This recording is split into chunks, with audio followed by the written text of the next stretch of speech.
Bapak Andreas tidak bersama-sama dengan kita, beliau ada pelayanan di Perth. Semalam sudah sempat WA saya, tanya kamu mau khotbah apa? Saya bilang saya mau khotbah heavenly language. Koan bilang, wah saya kapan hari cuma mau khotbah itu. Bisa kirimin gak PPT-nya? Saya kirimlah. Itulah hati gembala, seringkali kepingin memastikan firman Tuhannya apa yang dibagikan ke jemaatnya. Dan heavenly language yang akan saya sharingkan, kalau Bapak Ibu tiba-tiba berpikir, wah ini pasti bahas bahasa roh ini. Betul, 100% betul. Tapi saya akan coba untuk membawa Bapak Ibu sebelum kita belajar sama-sama tentang apa itu heavenly language. Kita punya banyak ini ya, namanya stronghold atau pikiran-pikiran yang membatasi, entah itu karena background yang kita dapatkan atau pengalaman di masa lalu, atau juga seringnya kita mendapatkan di dunia medsos sangat banyak dan saudara bisa menemukan tentang hal-hal yang mengkritisi hal ini. Ini sebuah topik yang didebatkan, sama didebatkan. Saya mencoba untuk memberikan pemahaman begini. Pada waktu dulu saya belum bertobat, saya bukan orang Kristen, background saya bukan Kristen. Pada waktu saya sebelum bertobat, saya diinjili orang tentang Yesus, saya akan debat.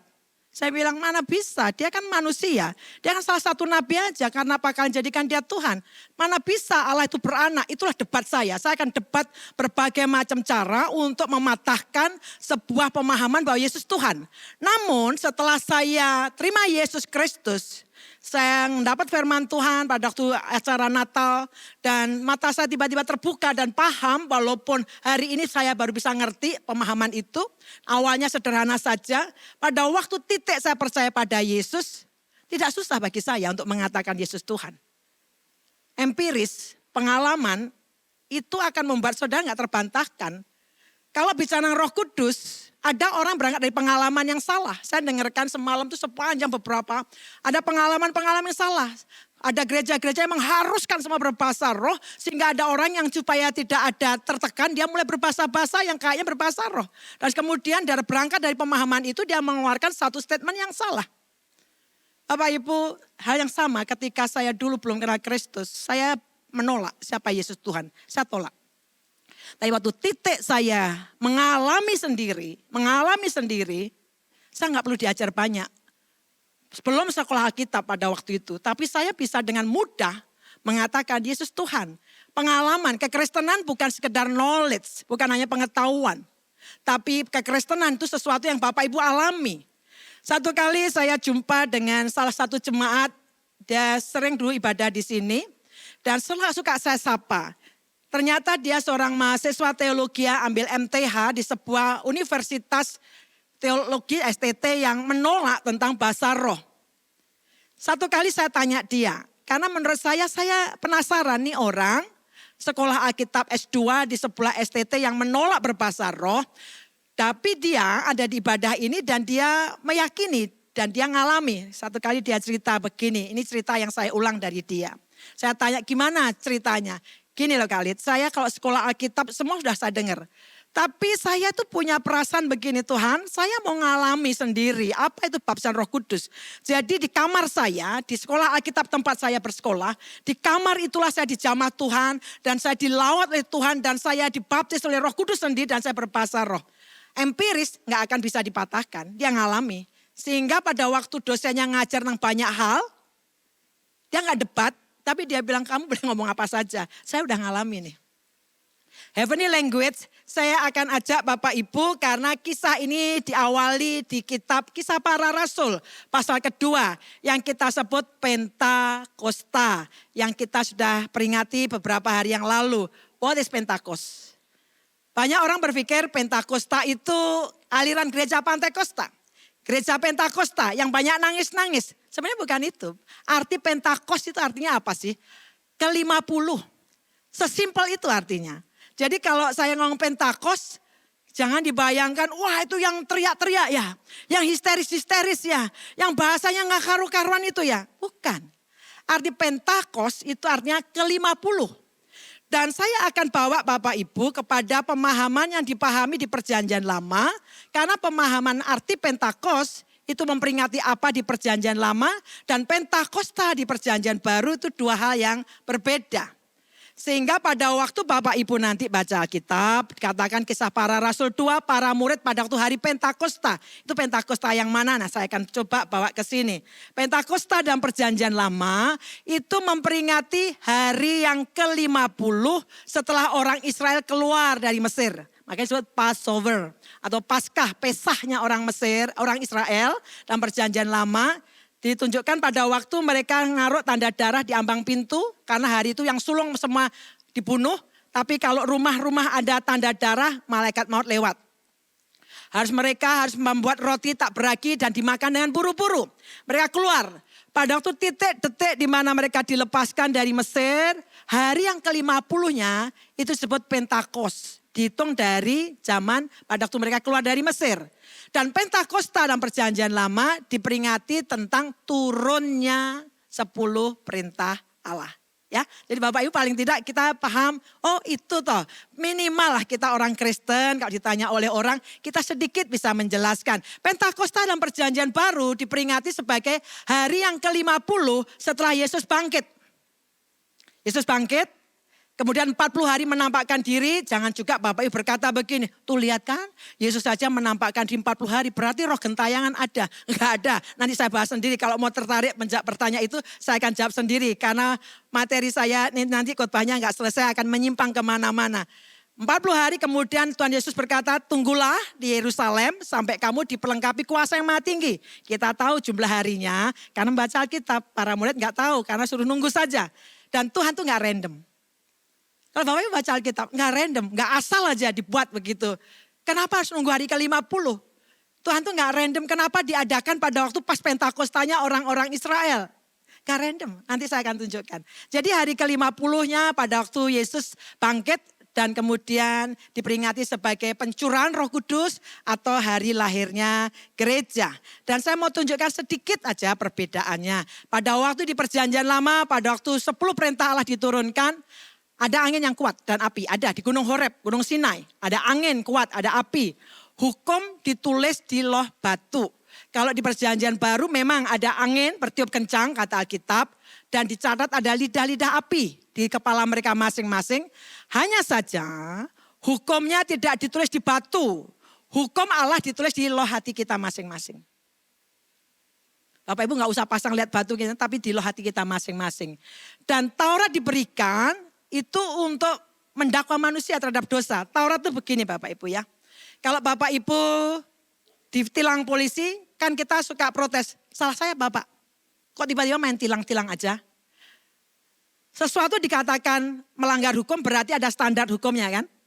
Contoh, ada lampu merah, putih, merah, hijau, kuning. Bapak Ibu melanggar merah kena tilang. Berarti standarnya ada hukum itu. Sehingga Taurat itu kayak begitu. Seseorang tahu dosa karena tahu. Kenapa? Taurat mengatakan. Taurat itu seperti standar. Ukuran seseorang dikatakan berdosa atau enggak. Jadi saya pernah juga tadi pagi saya cerita. Pada waktu saya mau buru-buru ketemu misionaris. Saya jalan di jalan Maijen Sungkono itu ngebut. Saya ngebut karena takut telat, karena di daerah timur saya ketemunya misionaris ini ada jalan tak garis lurus. Kalau SIM kita nggak beli kan, nggak boleh dilanggar kan. Karena saking buru-burunya di jalan Maijen Sungkono sebelum belok ke arah Bukit Mas tuh, saya langgar begini. Pada masa itu banyak polisi, polisinya langsung begini-begini saya dipinggirin. Saya tahu saya kena ini. Saya tahu persis saya yang langgar garis lurus. Saya minggir, pada waktu minggir saya udah keluarin. Selamat sore Bu, sore Pak. Saya udah kasih SIM sama STNK saya karena saya tahu salah. Waktu saya kasih dia lihat saya, dia lihat begini. Ibu sendirian? Iya, saya bilang gitu. Dia lihat lagi, sendirian Bu? Iya. Terus dia tanya balik, Ibu bukan Menteri Keuangan kan? Wajah saya hari itu tuh mirip-mirip dikit dengan Ibu Sri Mulyani dulu, sekarang enggak. Dulu mirip banget. Pak polisi ini akhirnya bawa SIM sama STNK saya ngomong ke temennya, enggak tahu ngomong apa. Kemudian balik lagi ke saya, dia bawa SIM sama STNK-nya. Ibu benar sendirian nih? Iya. Dia tanya lagi, Ibu bukan Menteri Keuangan kan? Bukan. Nah gara-gara memper tadi saya lolos. Akhirnya SIM saya sama STNK saya dikembaliin Bu. Lain waktu jangan buru-buru ya Bu. Ya Pak, terima kasih Pak. Saya nggak nyogok, nggak pakai selipan uang, enggak. Saya gara-gara mirip. Nah itulah Taurat. Taurat itu adalah sebuah standar hukum. Seseorang dikatakan berdosa karena ada Hukum yang dilanggar, itulah Taurat. Gara-gara ada Taurat, orang jadi tahu dosa atau enggak. Dan perjanjian baru, Roh Kudus diberikan bukan untuk mendakwa kita. Bukan untuk to condemn, bukan. Tapi to convict, kasih conviction. Contoh, lihat, ampuni dia. Firmanku mengatakan ampuni. Lepasin pengampunan. Itu Roh Kudus. Tapi setan memberikan condemnation itu begini. Memang kamu gak pantas, kamu gak layak disebut anak Allah, kamu gak mau ngampuni. Memunculkan satu tuduhan-tuduhan, itu condemnation, itu setan. Roh Kudus memberikan satu conviction, mengingatkan kita, menegur kita supaya kita bertobat. Perjanjian lama, Roh Kudus itu hanya hinggap. Kalau Bapak Ibu paham ini, saya yakin. Kita akan menjadi orang paling bersyukur. Kenapa? Roh Kudus perjanjian lama itu hinggap. Hinggapnya orang tertentu, nabi, imam, raja. Dan pada waktu hinggap itu mereka dalam jangka waktu yang tertentu, enggak terus. Makanya Daud kan berdoa kan, yang sering kita tiru. Saya rasa Bapak Ibu tidak perlu meniru itu. Janganlah kau ambil rohmu daripadaku. Karena pemahamannya adalah Roh Kudus hinggap. Come and go, hinggap. Yang dihinggapi hanya tertentu, enggak sembarang orang. Enggak semua umat Israel enggak. Sehingga pada waktu Saul pun bahkan dianggap sebagai golongan nabi karena satu kali pernah dihinggapi Roh Kudus dan dia bernubuat. Kalau perjanjian baru, Bapak Ibu dengan saya umat perjanjian baru harusnya bersyukur. Roh Kudus tidak hinggap sehingga datang dan pergi. Tidak, tapi dia dwell in, tinggal di dalam. Itu harus disyukuri. Sehingga Alkitab mengatakan, tidak tahukah kamu bahwa tubuhmu adalah bait Roh Allah. Siapa Bapak Ibu dan saya? Siapa kita? Manusia berdosa tetapi didiami. Ditinggali Roh Allah. Ketika kita paham ini, kita harusnya bersyukur. Tuhan luar biasa. Coba ngomong kanan kiri. Gini-gini ada Roh Allah loh dalam diriku. Enggak yakin. Dari lihat ekspresinya sih enggak yakin. Jadi hidup kita ini ada Roh Allah, ada Roh Kudus. Nah sekarang kita akan lihat heavenly language dimulai ketika Kisah Para Rasul dengan diawali teks ini. Di kitab Lukas, banyak orang berkata, kata-kata terakhir Tuhan Yesus pada waktu naik ke surga hanya amanat agung. Pergilah jadikan semua bangsa muridku, tapi melupakan bagian ini. Amanat agung itu adalah perintah agung sebelum Yesus naik ke surga. Tetapi di kitab Lukas tunjukkan juga bahwa this is the last words. Jamak kata-kata terakhir Yesus, termasuk ini kata-kata terakhirnya. Sebelum Yesus naik ke surga, setelah kebangkitannya, sebelum naik ke surga, dia bilang begini. Dan aku, yaitu Kristus, akan mengirimkan kepadamu apa yang dijanjikan Bapakku. Jadi Tuhan bilang begini, aku ini akan mengirim kepadamu apa yang dijanjikan Bapakku. Bicara tentang Roh Kudus. Tetapi kata Tuhan, kamu harus tinggal di Yerusalem sampai kamu diperlengkapi kekuasaan dari tempat tinggi. Yesus bilang, jangan buru-buru pergi. Tinggal dulu. Kalau Bapak Ibu lihat dalam sejarahnya kekristenan, teks ini, mereka nggak langsung pergi menginjil, enggak. Mereka tinggal di Yerusalem menanti janji ini. Janji yang mana ada sekitar 7.000 janji. Tapi ini the promise yang Tuhan berkata, kamu akan menerima apa yang dijanjikan Bapakku, yaitu berkaitan dengan Roh Kudus. Betapa pentingnya, banyak kali kita menghilangkan bagian ini. Yang kita tonjolkan betul amanat agung itu penting, itu mandat terakhir. Tapi Tuhan bilang begini, jangan pergi kemana-mana sebelum kamu diperlengkapi kekuasaan dari Yang Maha Tinggi. Bahasa aslinya dijubahi, dikasih jubah, dikasih anointing, kasih kekuatan, kemampuan. Bapak Ibu, seringkali kita terlalu buru-buru melangkah sebelum kita dengar dari Roh Kudus. Sehingga kita menemukan banyak kesalahan dan kita banyak menemukan kerugian. Dan kita ngelihat di Kisah Para Rasul ketika para murid akhirnya nunggu, menanti. Di upper room, di ruang upper room. Kalau Bapak Ibu pernah ke Israel, ruangan itu masih ada sampai hari ini. Upper room yang dulu sempat difungsikan alih fungsi keyakinan yang lain, sekarang oleh Ratu Helena dibalikkan lagi. Ruangan sederhana di situ, itu tempat rumahnya mamanya Markus. Markus tuh kaya banget di situ lah. Di situ dikatakan ketika tiba hari Pentakosta. Ini Pentakosta yang mana? Kalau tadi nggak ngantuk pasti tahu Pentakosta yang mana? Perjanjian Lama atau Perjanjian Baru? Ini Pentakosta yang mana? Lama. Karena ini kan Roh Kudusnya mereka masih nunggu-nunggu kan? Oh, baru paham sekarang. Pentakosta yang lama tadi, pada waktu Pentakosta. Jadi pada waktu hari Pentakosta, seluruh orang Yahudi di muka bumi kumpul. Banyak yang mengatakan sekitar 70 bangsa. 70 nations kumpul. Kok Tuhan kayaknya random? Tidak. Tuhan itu sepertinya menunggu tepat pas Pentakosta Perjanjian Lama. Karena orang Israel seluruh dunia akan kumpul. Tuhan tuh melakukannya selalu timetable-nya tuh tepat aja. Nggak random. Ketika tiba hari Pentakosta, semua orang percaya berkumpul di satu tempat yaitu di Yerusalem. Kumpul. Tiba-tiba, ini kan para murid lagi kumpul di upper room. Tiba-tiba turunlah dari langit suatu bunyi seperti tiupan angin keras yang memenuhi seluruh rumah di mana mereka duduk. Dan tampaklah, kata-kata tampaklah berarti kan bisa dilihat. Bukan sesuatu yang ngeroh-ngeroh gitu. Lihat, bisa dilihat. Tampak. Mereka ngelihat. Lukas ini penulis kisah para rasul, seorang dokter. Tulisannya detail. Dia menuliskan semua apa yang terjadi. Kitab kisah para rasul itu adalah kitab sejarah juga. Selain teologi tapi sejarah, historik. Historic book. Kalau Bapak Ibu kepingin tahu sejarah bagaimana Roh Kudus bekerja, pencurahan Roh Kudus dicatat dengan baik di kitab kisah para rasul. Dan tampaklah kepada mereka lidah-lidah seperti nyala api yang bertebaran dan hinggap pada mereka masing-masing. Ayat 4. Maka penuhlah mereka dengan Roh Kudus penuh. Seperti tadi yang katakan, tunggu sampai kamu diperlengkapi kuasa yang mati. Jangan pergi kemana-mana. Karena kamu akan menerima janji Bapa yaitu masalah baptisan Roh Kudus. Maka penuhlah mereka dengan Roh Kudus. Lalu mereka mulai berkata-kata dalam bahasa-bahasa lain. Seperti yang diberikan oleh Roh Kudus. Roh itu kepada mereka untuk mengatakannya. Di Kisah Rasul pasal 2. Bahasa rohnya ini adalah mereka berbahasa-bahasa seperti yang diberikan Roh Kudus. Hari itu kumpul orang Yahudi, ada yang dari Arab, Mesopotamia, Parsia, ada sekitar 70 bangsa. Roh Allah di Kisah Rasul 2 ini memampukan para murid, para rasul berkata-kata dalam bahasa yang tidak pernah dipelajari. Let's see, saya hanya taunya sedikit bahasa Inggris, bahasa Indonesia, itu mother language saya. Bahasa Bali sedikit-sedikit saya bisa, bahasa Mandarin Puyao saya ngerti dikit. Tapi kalau bahasa Prancis saya nggak ngerti. Di teks ini mengatakan Roh Allah memampukan para murid ini berkata-kata, let's say lah, Petrus lah. Petrus ini kan orang Galilea.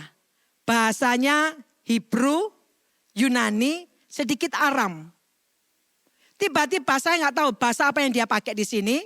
Tetapi salah satunya ada orang Arab. Mungkin Rasul Petrus bicara bahasa Arab. Dia tidak pernah belajar. Nanti saya akan tunjukkan lebih lanjut ya. Di sini dikatakan mereka semua berbahasa bahasa Inggrisnya and they were all, semuanya filled with the Holy Spirit. Semua murid yang menanti-nanti, gak hanya salah satu, gak hanya sebagian, gak hanya pria saja atau wanita saja. They were all, semuanya filled with the Holy Spirit and began to speak with other tongue. Mulai berkata-kata dalam bahasa-bahasa yang baru. Mungkin ada yang berkata begini, baptisan Roh Kudus itu kosakatanya orang karismatik.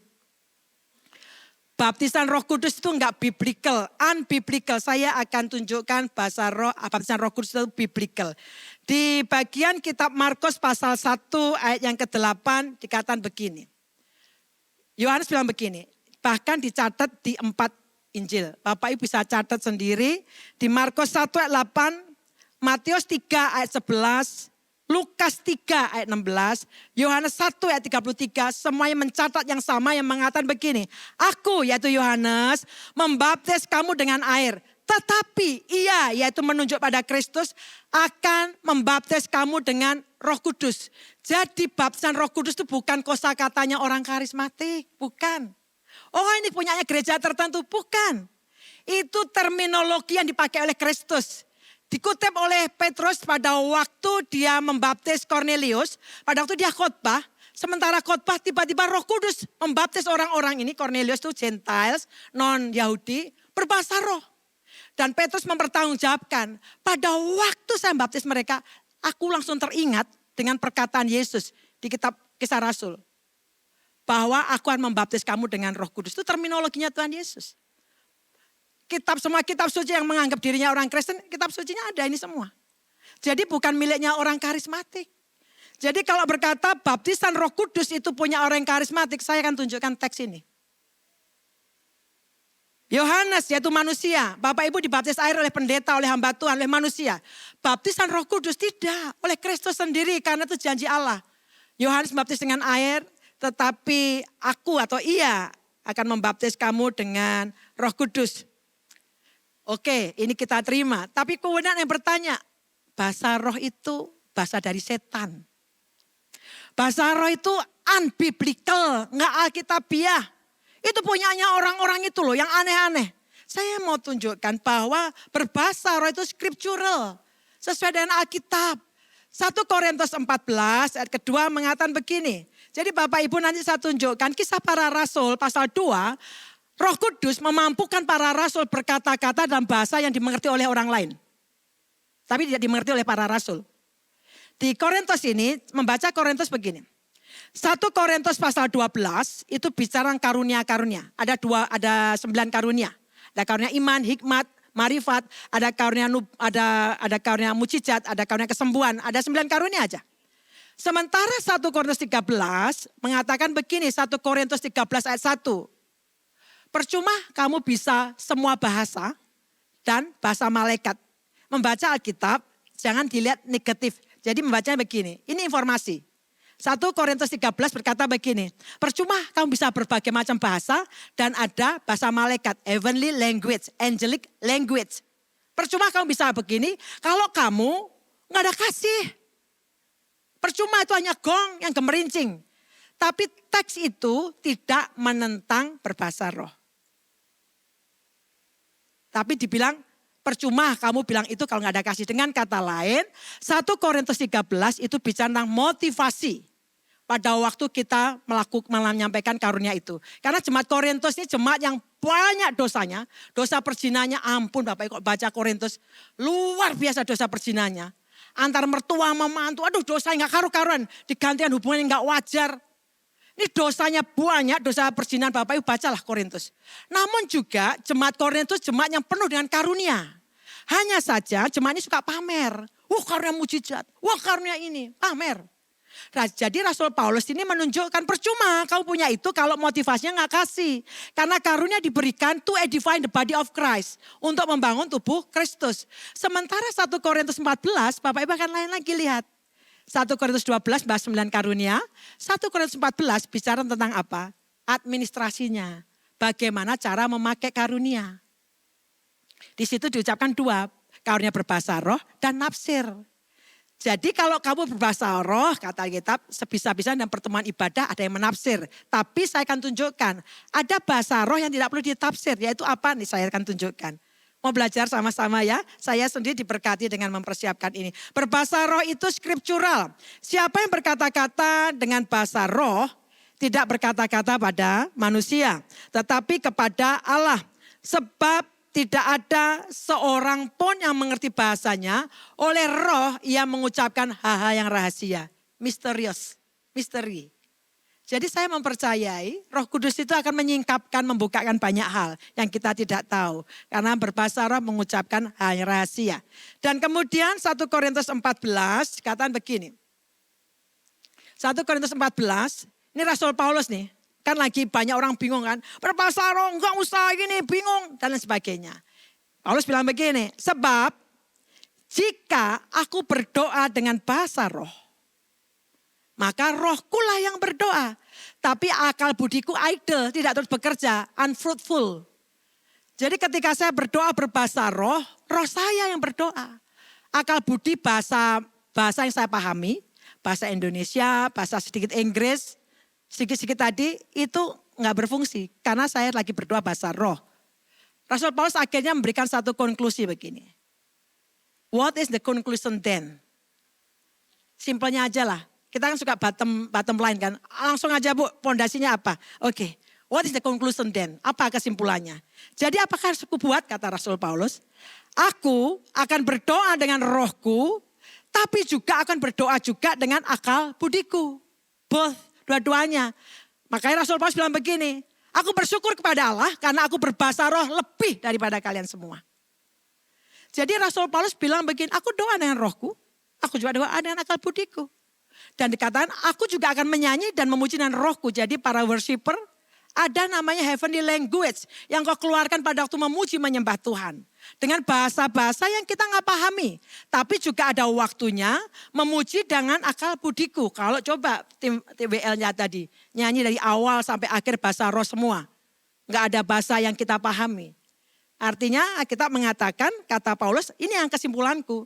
Aku kan berdoa dengan rohku, bahasa roh, tapi aku juga doa dengan bahasa yang bisa dipahami manusia.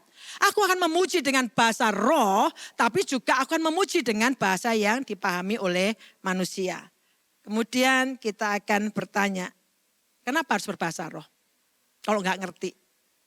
Kata Alkitab tadi, nggak ngerti. Itu roh kita yang berurusan dengan Tuhan. Lalu kenapa harus berbahasa roh? Ada banyak benefitnya sebenarnya.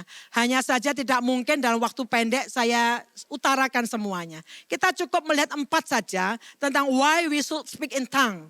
Kenapa? Kenapa kok kita ini perlu berbahasa dalam bahasa roh, in tongue. Bahasa roh, heavenly language itu untuk edifikasi, untuk membangun diri. Bernubuat, khotbah seperti ini. Dengan bahasa yang bisa dipahami untuk membangun orang lain.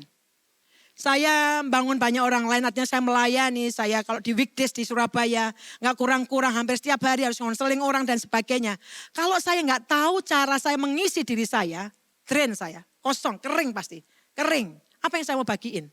Kering. Banyak orang-orang, baik pekerja, pengusaha, orang tua, terlalu banyak ditarik keluar memikirkan ini, memikirkan itu. Urusan bisnis usaha hari-hari begitu luar biasa, membingungkan banyak orang. Don't know what to do, gak tahu apa harus dibuat. Bingung dengan kondisi perekonomian sekarang. Kalau tidak tahu seni membangun diri, kita akan mengalami kebingungan luar biasa. Sehingga keputusan dibuat berdasar karena kekosongan. Tapi Alkitab mengatakan begini, siapa yang berkata-kata dengan heavenly language, dengan bahasa roh. Alkitab yang bilang bukan saya, ini bukan punya orang karismatik toh Alkitab ini. Siapa yang berkata-kata bahasa roh, ia membangun dirinya. Build himself, membangun dirinya. Saya perlu membangun diri saya. Dengan berbagai macam pelayanan, kalau tidak saya betul-betul kering. Demikian juga di sini engkau para orang tua, betapa pentingnya engkau mulai membangun dirimu. Kadang-kadang disedot habis dengan kondisi keluarga, pernikahan. Kemudian kita dikeringkan dengan kondisi anak-anak kita, belum mantu-mantu kita. Anak-anak kita akan tanya, mami begini dan begitu. Belum lagi urusan banyak. Kalau tidak tahu seni membangun diri, yang muncul hanya sesuatu yang negatif. Kata kitab Yudas 1 ayat 20, kita baca sama-sama aja ya, yang Yudas 1 ayat 20, 2, 3 ya. Akan tetapi, oh ya kelihatan kalau belum pada terisi perutnya. Saya tolong dibantu ya, 2, 3 ya. Saudara-saudaraku yang kekasih.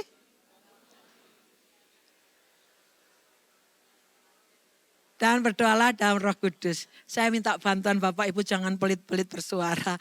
Ya, saat kita baca lagi sekali lagi, Yudas 1 ayat 20, 2, 3 ya. Terima kasih. Kekasih. Di atas dasar imanmu yang paling suci dan kitab Yudas mengatakan begini, praying in the Holy Spirit. Praying in heavenly language. Praying in Holy Spirit. Bangun dirimu, kata Alkitab. Hari-hari Bapak Ibu bisa jadi sahabatmu, temanmu. Tidak bisa membangun kehidupanmu. Kadang-kadang kita cerita bisa dimaknai salah. Tapi pada waktu kita berdoa, in the Holy Spirit, roh kita dibangun. Kadang-kadang kita kebingungan.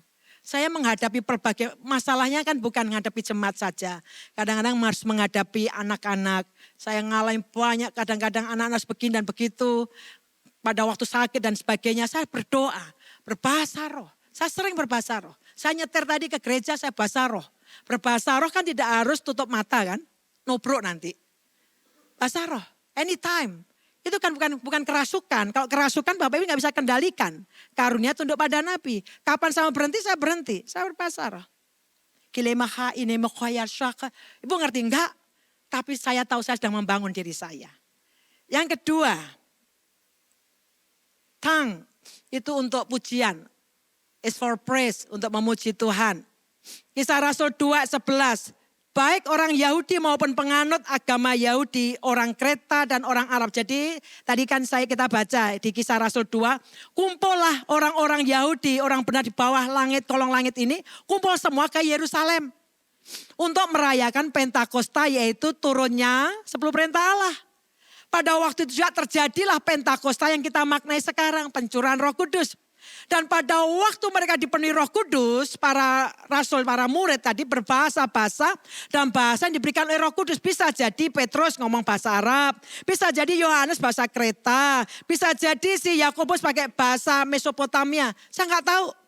Tetapi ujungnya adalah ini kata Alkitab.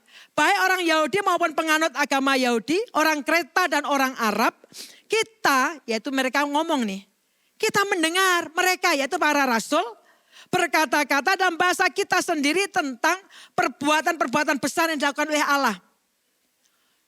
Bahasa Kreta, bahasa Arab, Mesopotamia, segala macam bahasa, 70 language. Ujungnya adalah memuji perbuatan yang luar biasa. Bapak Ibu bayangin, bahasa kumpul semua, tapi isinya sama. Pasti Tuhan yang buat. Kecuali kita dikomando, ayo ngomong ini dalam bahasa kalian masing-masing. Beda, ini konduktornya pasti Roh Kudus. Langsung dikomando mereka dipenuhi Roh Kudus berbahasa-bahasa yang baru. Bahasa-bahasa sesuai yang mereka pahami orang-orang di situ. Ini kan banyak dialek. Tadi pagi saya cerita, saya pernah penginjilan di Hainantao di Cina. Pada waktu itu modal saya cuma 2 bahasa, 2 kata bukan bahasa. Yao, puyao. Itu toh, saya pernah cerita itu. Itu tapi modal 2 ini saya nekat diajak pergi pelayanan di sana. Diutus Pak Bambang juga, saya pergi ke Hainan. Modalnya cuma itu dengan bawa traktat merah. Saya injili orang-orang dengan kasih traktat, ya puyau. Kalau orang bilang puyau ya saya pergi, saya tahu artinya nggak mau. Kalau saya kasih, ya puyau, yau. Saya kasih. Kemudian dia tanya, udah, bobu cetau saya tinggal, nggak ngerti. Tapi toh sebulan saya bisa hidup. Yang paling susah kalau saya khotbah, mereka panggil saya Li Musul. Musul, Li pendeta Li. Nama saya kan Lydia. Jadi 3 suku kata kan bahasa Chinese. Jadi saya Sally, Lydia. Itu nama saya. Jadi kalau tengah malam gitu, Li Musul datang. Wah berbondong-bondong orang tua-tua datang. Saya khotbah bahasa Indonesia. Diterjemahkan oleh istrinya Pak Muhtar Yadi, bahasa Mandarin. Kemudian diterjemahkan dialek setempat. Nanti dia selesai saya bingung. Saya khotbah terakhir tadi apa. Saking lama diterjemahkan bahasa Mandarin, terjemahan bahasa dialek lokal. Ya, jadi Bapak Ibu, tapi saya bukan berarti kalau penuh Roh Kudus hari itu langsung bisa mahir bahasa. Ini kan kejadian Kisah Rasul 2. Dan Alkitab mengatakan orang-orang ini mereka mendengar, mereka memuji Tuhan. Perbuatan-perbuatan besar dari Tuhan. Efesus pasal 5, 18 sampai 19. Sebelum ayat ini mengatakan begini, janganlah kamu mabuk oleh anggur, tapi hendaklah kamu penuh dengan Roh Kudus. Kata-kata penuh disandingkan dengan mabuk. Di situ Paulus memberikan analogi yang bagus sekali. Orang mabuk anggur berarti under influence alkohol. Kalau orang penuh Roh Kudus, dia under influence Roh Kudus. Kalau dia penuh Roh Kudus, hidupnya dituntun oleh Roh Kudus, dia tunduk under influence. Kayak orang mabuk itu loh. Maka analoginya bagus sekali. Baca Alkitab itu lihat analoginya. Jangan mabuk. Kalau mabuk kamu di bawah pengaruh itu, di bawah pengaruh alkohol. Tapi kalau kamu mabuk Roh Kudus, kamu under influence Roh Kudus. Orang yang penuh Roh Kudus saya yakin satu hal, hidupnya dituntun oleh Roh Kudus. Tapi juga Bapak Ibu jangan terjebak. Ada orang-orang terjebak begini, percuma dia berbahasa roh, tapi hidupnya enggak karu-karuan. Saya harus menjelaskan di sini. Karunia berbeda dengan buah roh. Karunia diberikan tanpa melihat Bapak Ibu karakternya bagus atau enggak. Buah roh produce from within. Kalau hidupmu penuh dengan Roh Kudus, harusnya engkau menghasilkan buah roh. Karakter Kristus muncul. Jadi doa saya bukan sekedar berbahasa rohnya, tapi sungguh-sungguh hiduplah penuh Roh Kudus. Pada waktu seorang penuh dengan Roh Kudus, kata Alkitab, dari dirinya membual air kehidupan. Mengalir, keluar. Yang muncul pujian, pengagungan, ucapan syukur. Berbahasa roh itu banyak manfaatnya. Salah satunya untuk memuji Tuhan. Tetapi hendaklah kamu penuh dengan roh dan berkata-katalah seorang kepada yang lain dalam mazmur, kidung puji-pujian dan nyanyian rohani. Bernyanyi dan bersoraklah bagi Tuhan dengan segenap hati. Doa saya ketika kita semua dipenuhi Roh Kudus, penuh, fill with the Holy Spirit.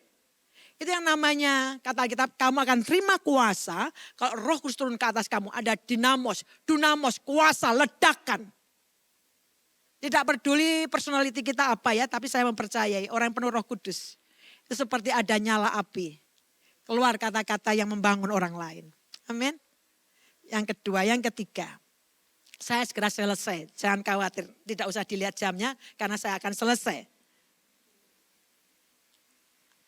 Ini yang Rasul Paulus tadi katakan, jika rohku berdoa, aku akan berdoa. Tapi kalau akal budiku yang berdoa, maka aku akan berdoa.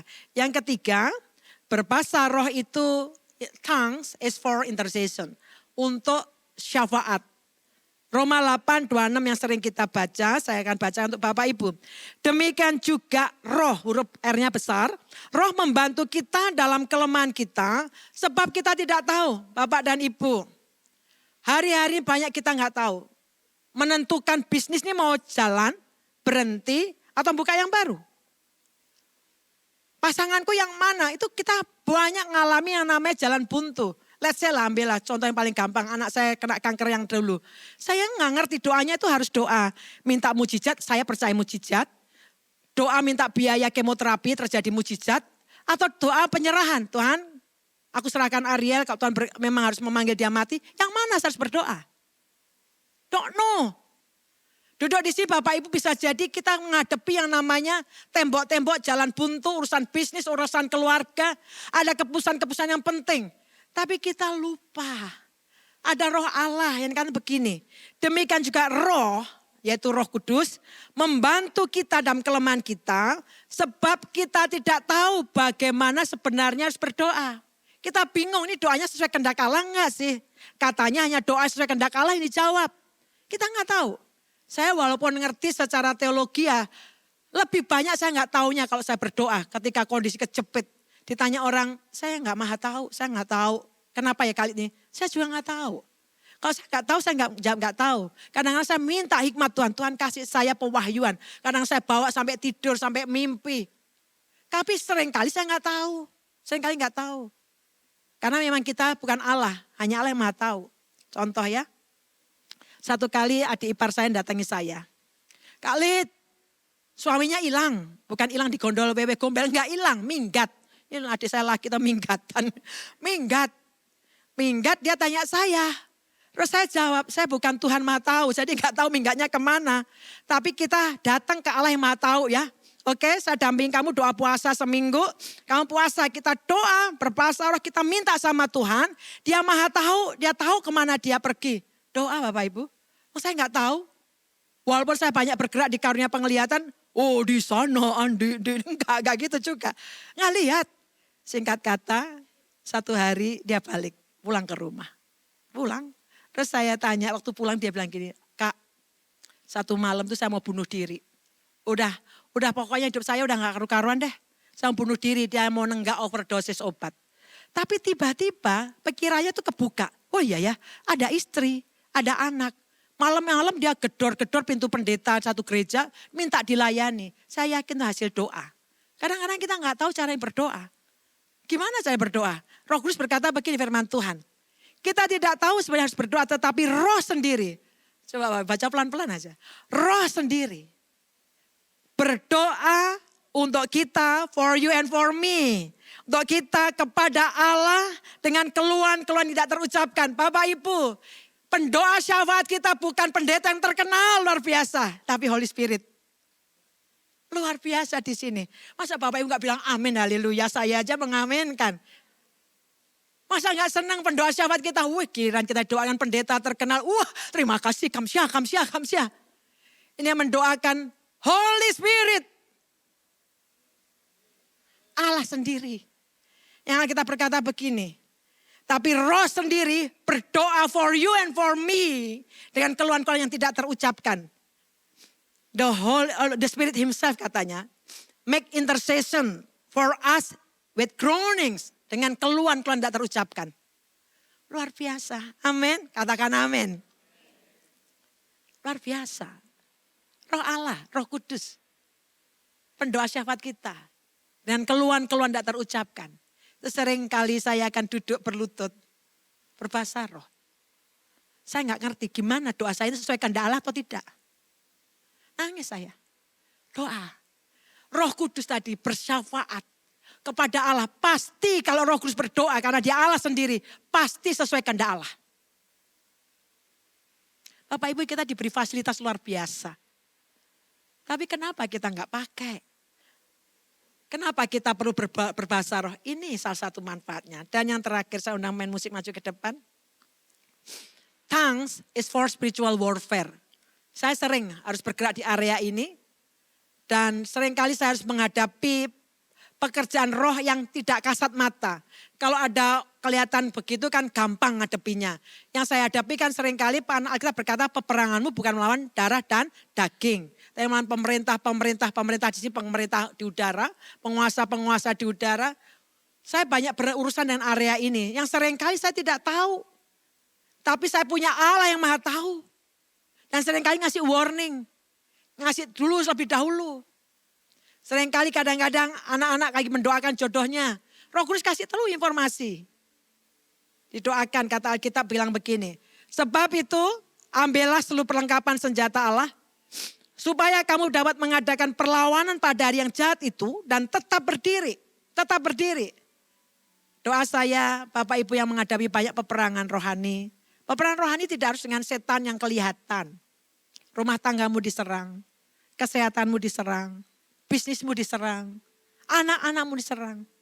Kata Alkitab, kalau mau mengadakan perlawanan, tetap berdiri teguh. Kadang-kadang setelah peperangan rohani kita ancur-ancuran. Sesudah kamu menyelesaikan segala sesuatu dalam segala doa dan permohonan, berdoalah setiap waktu di dalam roh. Berdoalah di dalam roh, di sini berdoalah in Holy Spirit.